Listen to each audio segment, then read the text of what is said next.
Hello everybody, Ron Wildman in on Middle Georgia Spotlight, and we're shining it on Crawford County. And the former High Sheriff of Crawford County, Kerry Dunaway, is with us. Hi Ron, good to be here. Thank you for inviting me. Well, thanks for coming in. It used to be the law west of the Ichiconi. Right. When were you sheriff? I got elected sheriff on December the 22nd, 1983. With the passing of our former sheriff, Lucius O'Neill Jr. He passed away unexpectedly. They held a special election, and so I held that job until December 31st of 2008. So it was 25 years and 9 days. 25 years and 9 days. Yes, sir. What, I had a picture of you back then. That's when I met you, and there was a lot of hair up there then. It's not there anymore, is it? 25 years of politics will do that to you. Some folks' hair turned gray, mine just turned to loose. So, Sheriffing has got to be one of the toughest jobs to me there is, especially in a county that's everybody knows everybody. Yeah, we're a small rural county, 328 square miles with 2 red lights in the entire county, and knew so many people there growing up in Crawford County on a farm.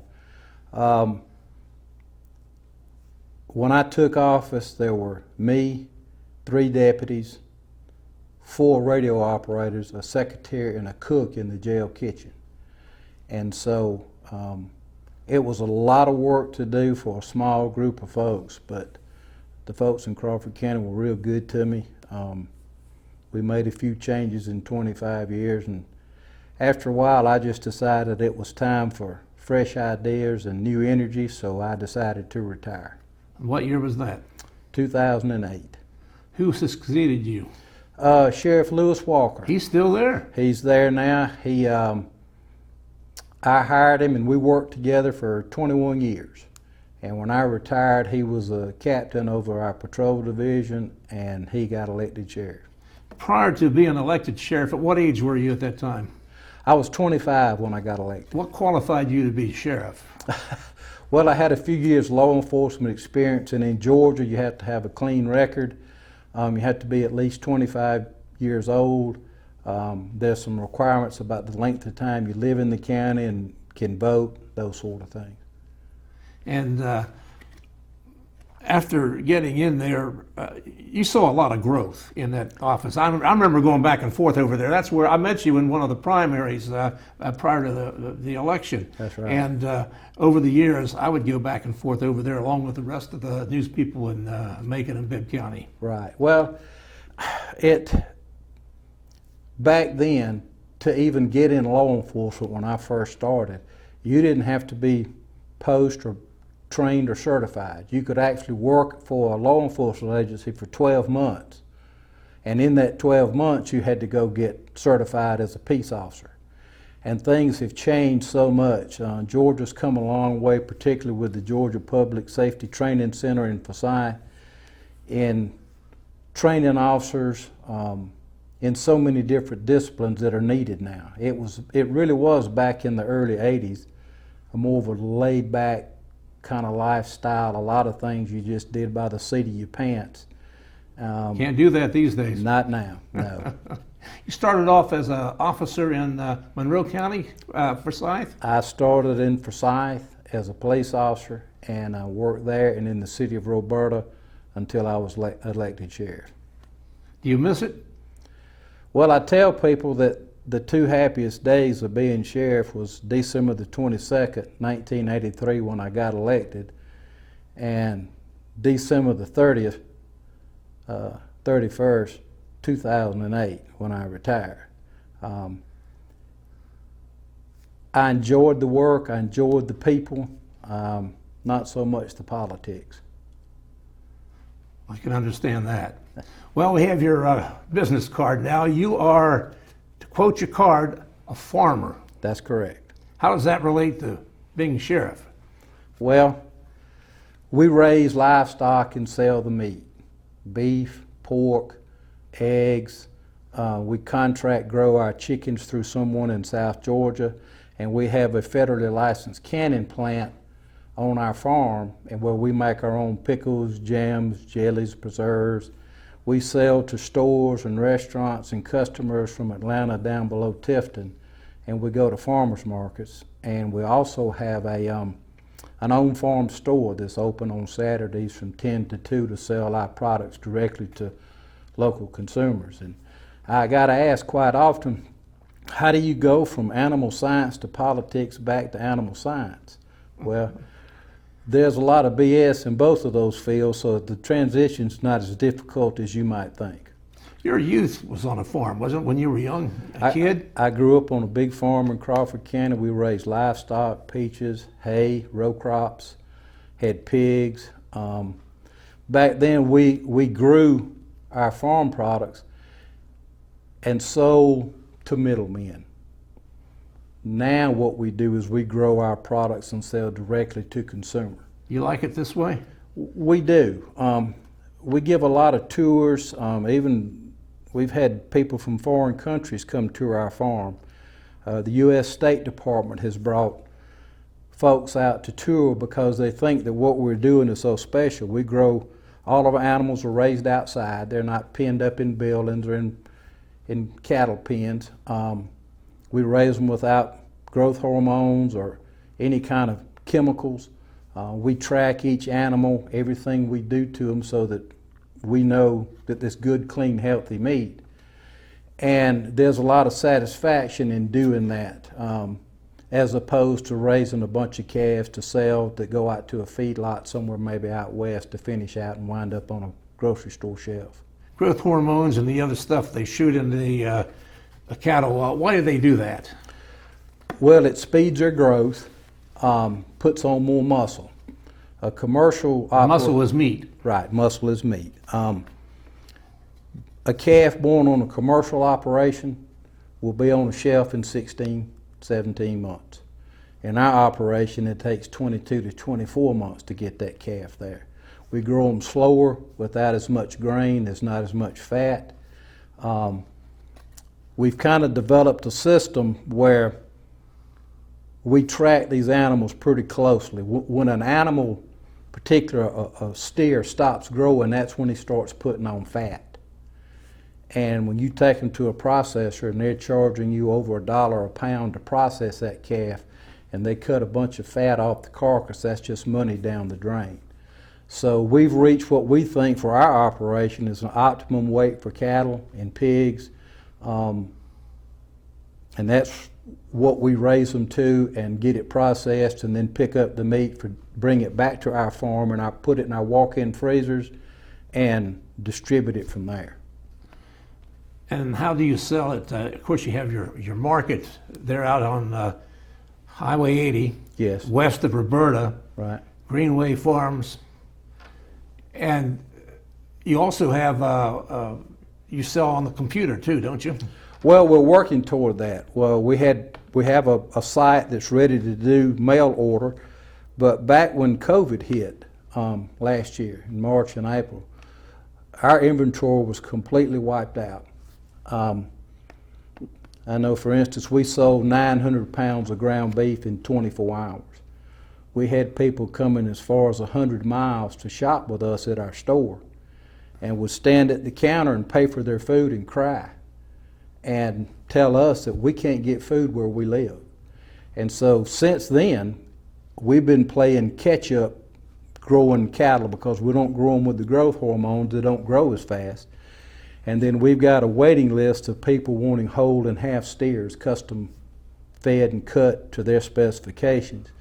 We're just not able to meet that market right now because we're selling all we can produce at retail. Out there on Greenway pastures, how many cattle do you have out there right now? We like to keep between 30 and 40 head.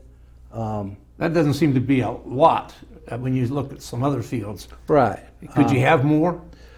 We probably could, but it would entail feeding more grain, fattening those calves up faster, and so we worry more about quality than we do quantity. We don't want anything leaving our farm that's not the best that it can be. So we didn't go up on prices like I had heard other people did during the COVID. We kept a steady flow, took care of our customers, brought in a lot of new customers, and they seem to be pretty satisfied with the quality of meats and eggs and canned goods they're getting from us. I recall that period of time where everybody thought we had a meat shortage. Do we in fact have a meat shortage? Well, there was plenty of meat on farms and ranches, but some of the large processing facilities shut down because of COVID with their employees. Everything just backed up. Right. I know a young man that interned at a place in Texas, and he was in charge of one line that processed 2,500 steers a week. A week. A week. And so there are several plants like that out west. The problem is when that shuts down, the end product runs short. Because of consumer demand, when people panic, they think they're not getting food, they wipe out grocery stores. And so we give a lot of talks to civic clubs, churches, different organizations. The USDA has brought groups out for us to talk to people about food and the food supply. And one of the things we ask people, do you know what the U.S. food supply was? If every farmer just threw up their hands today and quit, how long before we ran out of food? And the answer is 4 days. You're 12 meals away from going hungry. Oh my. In New York, it's 24 hours. And people would say, well, that can't happen. Farmers aren't going to quit. You're right. But it happened in March and April and May of this past year. Farmers didn't quit, they just had nowhere to process their product to get it to the consumer. Those of us in this area heard a bit more about it since the Ag Secretary, former Governor Sonny Perdue, Right. and we were kind of posted on what was going on from time to time. Now, there are a lot of other people in the state like you. If you were west of the Mississippi, you would be a rancher, wouldn't you? Well, yes. I actually worked on a ranch when I lived in Oklahoma. Some of those places are huge. You can ride 10, 15 miles and never get off the rancher's property, never see a cross fence. When were you out there? In the mid to late 70s. That's before you, that's after you left home? Well, I went to college out at Oklahoma State and Oh, studied animal science, and then came back home to farm in 1978. And so I got exposed to really large ranches out there. Where those guys sell hundreds of calves a year right off the farm. And they sell it to a buyer. They come out, they weigh the calves, the buyer gives them a check for the price they agreed on, so much per pound live weight. Then they take them and finish them. Then they go to the feedlot. They go to a feedlot. That's where the hormones come in? Well, most people now are using hormones, but I think the public is getting wiser to the food chain, and I think they're beginning to demand less chemicals in their food. You're noticing that, aren't you? Oh yes, I mean we didn't have those things when I was growing up in the 60s and 70s with our cattle. I was exposed to it at college and came back with the intentions of doing that.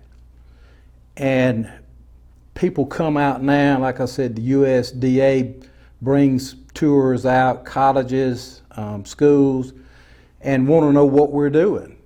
And you know, they think, I've heard people say, you're so smart, y'all are so cutting edge, how did you figure all this out? Well, it's nothing new. I just talked to my granddaddy about how they grew cattle in the 30s and 40s. So it's nothing new, it's just new to most generations now who grew up with the expectation of having meat all the time. And we process our calves between 11 and 1,200 pounds. Commercially, they do them anywhere from 1,400 to 16, maybe sometimes 1,700 pounds. Now, beef isn't your only product. No, we raise beef. We also raise pork, and unlike traditional pork farms, we don't raise animals inside.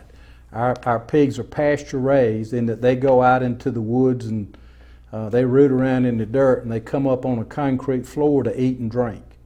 And then they have shelters to get into in inclement weather, cold weather. We put out straw in the shelters to keep them warm. They're not pets, but our animals get treated like pets. I feel like we owe them a certain amount of respect for producing food for us, and part of that respect is treating them humanely. We found that animals that are raised humanely and processed at a humane certified facility, the meat will be more tender. The average litter a mama pig has, how many usually you get? 6 to 8. Okay, how long does it take before you market those? It takes about 6 to 7 months. That's all. 8 on pigs, yes. Cattle, it takes a good bit longer. And also you have, understand, chickens. Right. We have, we try to keep about 200 laying hens, and we convert old peanut wagons into mobile hen houses. And the hens go in there to roost at night and lay eggs in nesting boxes. And in the daytime, they're out in the pasture with the cows, eating grass and seeds and pecking in the dirt. And so every few days we move those wagons with those chickens in them. At night, we'll move them when they come out the next morning. They're on fresh grass. And it makes for better tasting, more nutritious eggs. If you try our eggs, the yolk will be orange, not yellow, and it's because of the nutrition that the chickens, the laying hens, are getting. And it's better for the soil. We don't use commercial fertilizer or any fertilizer on our pastures. We utilize rotational grazing. It's actually based on the Serengeti Plains method of grazing in Africa, where different animals eat at different heights and then move. And so we rotate our cattle and our chicken through different pastures, and by the chickens pecking around in the pasture, it helps fertilize the grass, which makes it more nutritious for the cattle. So it's sort of a symbiotic relationship between our livestock that helps facilitate future growth of livestock. Some of that schooling you got back there. Well, no, actually I was taught on how to raise them on chemicals and in feedlots. And this we kind of have picked up from grandparents and other farmers and sort of wandered our way through getting us down a system that works for us.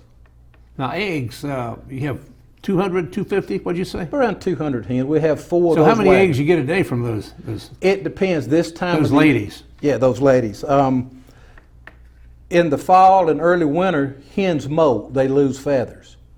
So instead of what they're eating producing eggs, it goes back to producing feathers.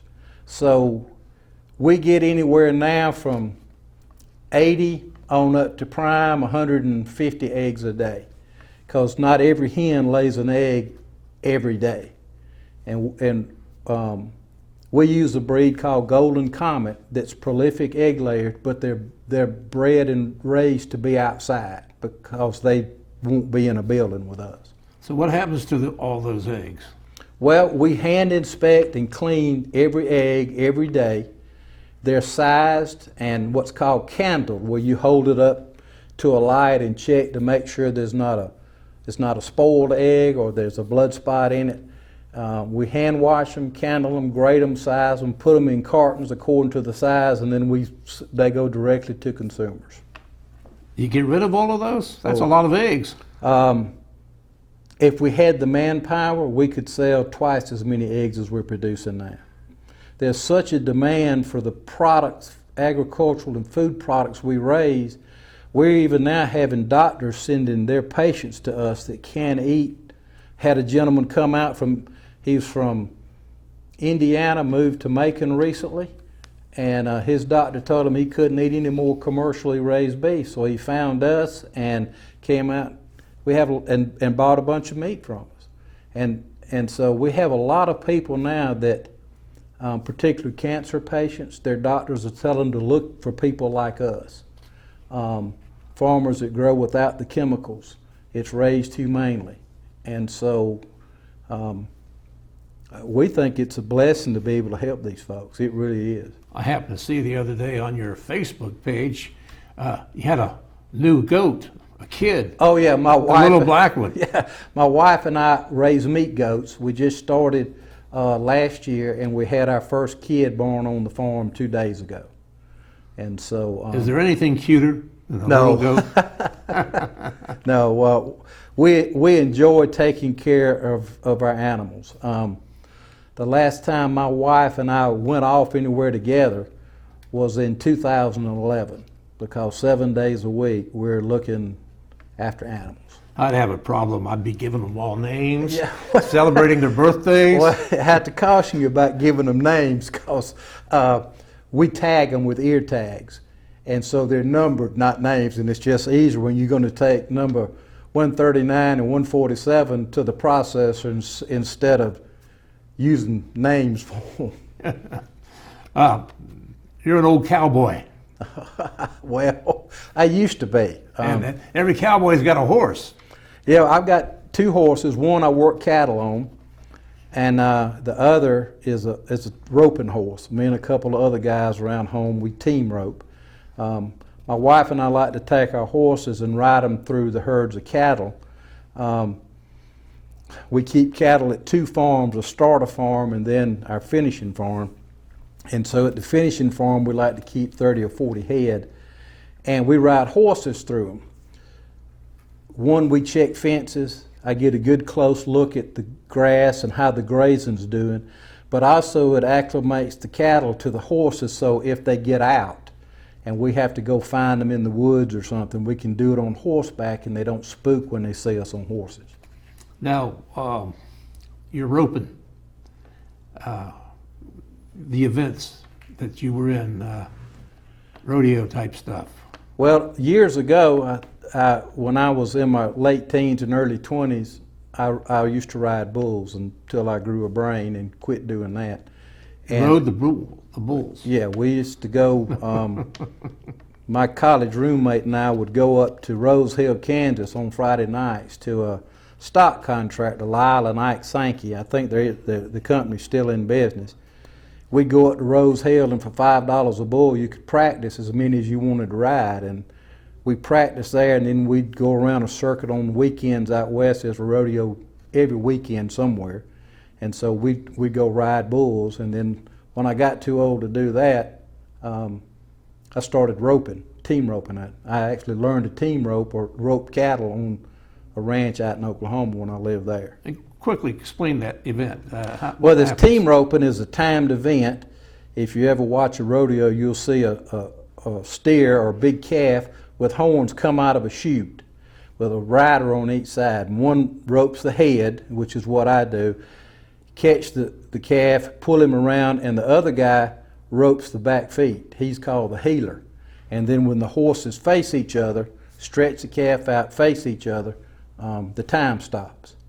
And if you'll notice, those cattle have a leather harness around their horns to keep from hurting the cows.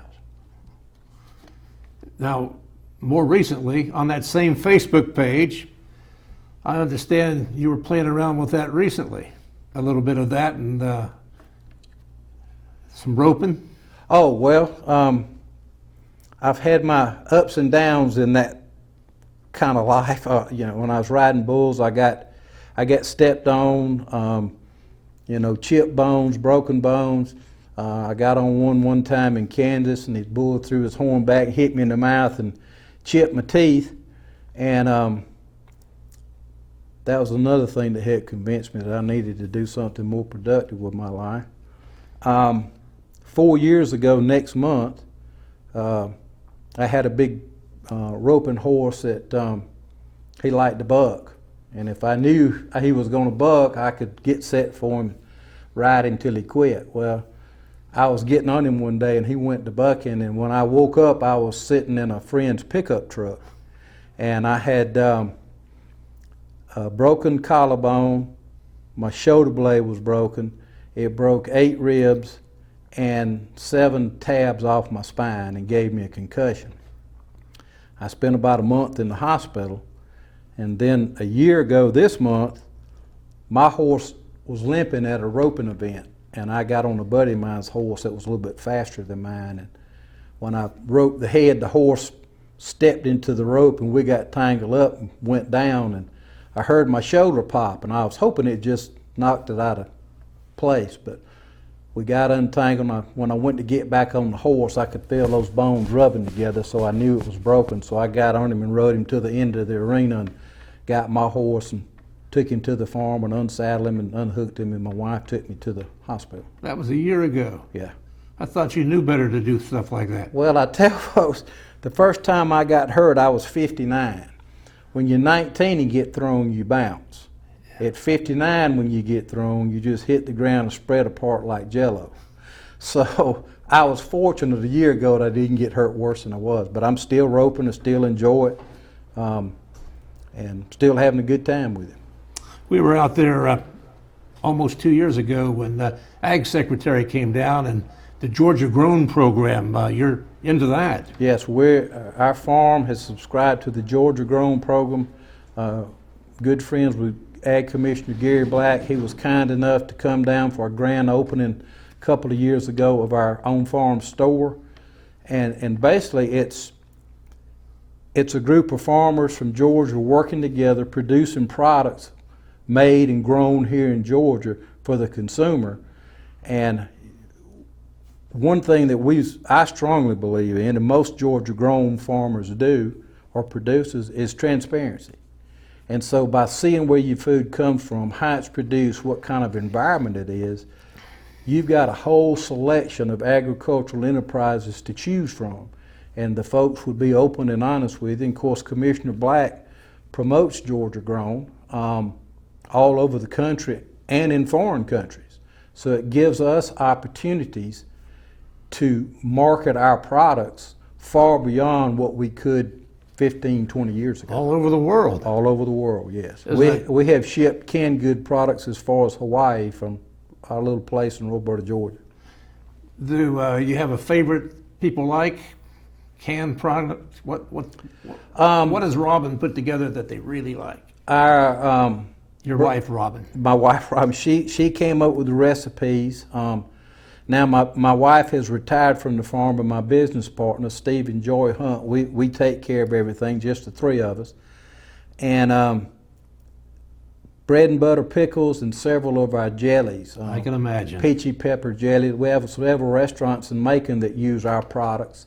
So we're real proud of that. Well, Sheriff, we appreciate you coming by, and I'm proud of your designation as a farmer. There's no highly thought person in our country than a farmer. Thank you so much, Ron. I enjoyed talking with you. And thank you, folks, for joining us on the Middle Georgia Spotlight. I'm Ron Wildman here at WMUB TV.